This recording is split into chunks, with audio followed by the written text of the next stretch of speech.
बाप रे बाप बेटा दीदी जी का में केने गेलो हम तो काम कर पड़ना मोर भी तो काम नहीं करे के पड़ता जरा हम ही ना करे के बाटे हम ना छोट बने घर में।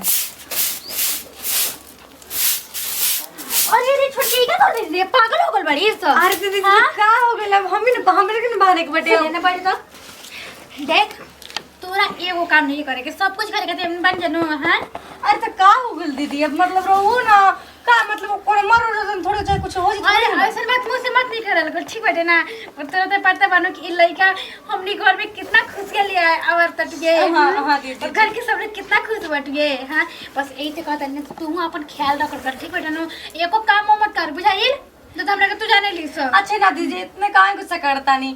अच्छा तो ठीक बाटे हम तुम ई बता बबुआ पेट में ला तो तुम्हारे ला ना। हां अरे हां दीदी जी अच्छा चलेला तो कैसा लागेला गुदगुदी टाइप का ना जान दे दीदी जो भी लावे।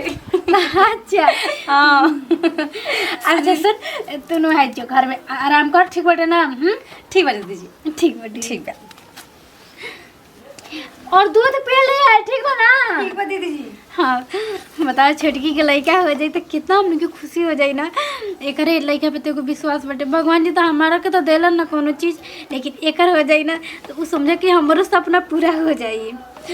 जा तनी हे भगवान भैंस के भी तक हम गोड़ ना डालनी जदन डाल देबे तब घर के तो खाना वाना बना दे। हम बाप रे बाप भैंसो एकदम से बेकार हो गई बड़ी सर लेकिन के नहीं के बैठ के अपना चला के रखल है तब खात नहीं की तो ए जो बरबरा तल हो।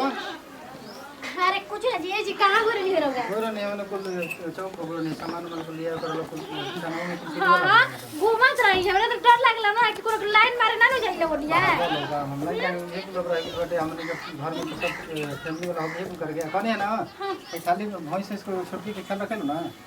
अरे हां जी अब वो करना ख्याल रखम तो के रखम बताई ना है ठीक ना ए जीरा चिंता मत ना करिए ओकरे के टाइम पे सब कुछ करत बानी ठीक बटे ना। हमनी के ना भगवान हमनी के तो मन में कुछ जाना ना और कितना हमनी के कुछ कितना कम से 5 साल के बाद हमनी घर में खुशी आ ये तो बात रे सही कहता नहीं बुझा तो जानतन जी भले छोटकी के लइका हो त काटे लेकिन हमरा महसूस होला कि हमरे लइका है इतना खुश होला देख हम इतना पूरा गांव में घर पूरा हम ऐसे चले नहीं ना कि हमारे घर में खुशी आ रहल है। हां जी ठीक बच्चा चलिए खाना खा ली।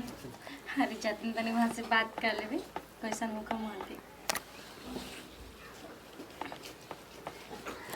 हेलो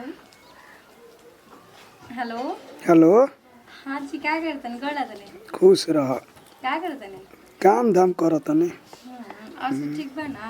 बढ़िया बा अपने बताओ।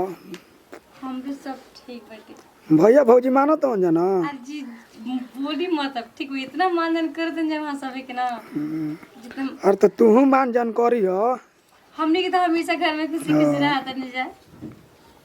ठीक है बा तो हंसी खुशी रह जा ए जी आई बोला ना। आइम हो बबुआ के कैसन हाल चाल बा। अरे बबुआ ठीक बा जी। हाँ हाँ अल्लाह तो तुम्हारे ला ठीक है बा हमू 1-2 महीना में आइबे करम 1-2 महीना में हाँ। चलिए ठीक बाटे और तो कंपनी में छुट्टी मिली तबे नु आई कहाँ तनी मांगना ले हाँ। और तू हे कोशिश कर तनी। अच्छा ठीक है जी और से खाना में खा ले ना।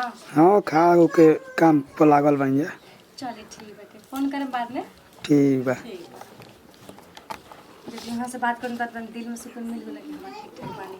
दीदी जी काज में होगी काज में केने हो खब जातन दीदी जी फिर दीदी जी दीदी जी अरे हां आवत है आ बेटा आ दीदी जी दीदी जी आ बेटा क्या हो गया दीदी जी तू कहां पे बैठ छोटकी आ दीदी जी चिंता मत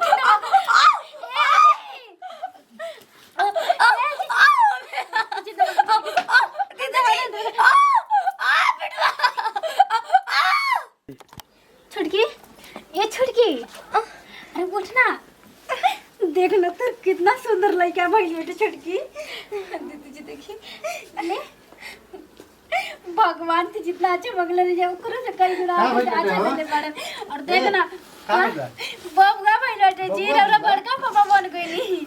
देखा हमने आज कितना खुशी की बात, खुश रह भाई छोटा के फोन कैलू आजा।